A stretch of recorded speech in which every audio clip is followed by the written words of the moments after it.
Sosok S, pria beristri yang terlibat hubungan gelap dengan seorang gadis, akhirnya ditangkap polisi.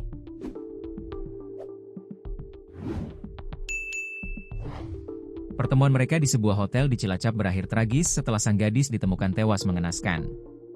Motif pembunuhan pun mulai terungkap, membuka fakta gelap di balik relasi terlarang keduanya. Polisi masih mendalami kasus pembunuhan terhadap seorang wanita berinisial PW, 18, di Hotel Paradise, Sidareja, Kabupaten Cilacap, Jawa Tengah. Tersangka, S, 41, warga Desa Uringin Harjo, Kecamatan Gandrung-Mangu, Cilacap, mengaku tega membunuh korban yang baru dikenal selama 6 bulan karena sakit hati. Sakit hati, terpancing emosi karena omongannya dia, kata S saat dihadirkan dalam ungkap kasus di Mapolresta Cilacap, Selasa, 2 Desember 2025. S, yang berprofesi sebagai kontraktor perumahan di Jakarta, mengenal PW sejak bulan Juli lalu melalui aplikasi TikTok dan melanjutkan komunikasi melalui WhatsApp. Kenalan sejak Juli, kenal di TikTok, kemudian lanjut ke WhatsApp, ujar tersangka.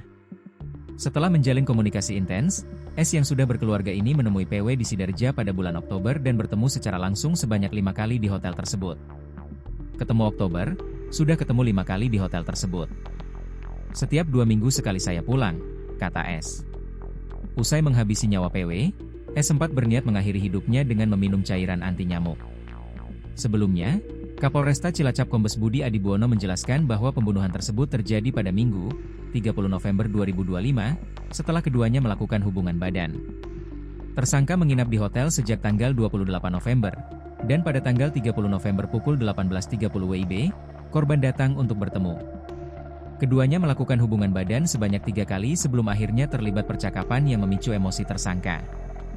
Namun tersangka sakit hati dengan omongan korban. Tersangka mau mengajak nikah, tapi korban tidak mau. Tersangka sudah memiliki istri, sedangkan korban masih single, tambah Budi.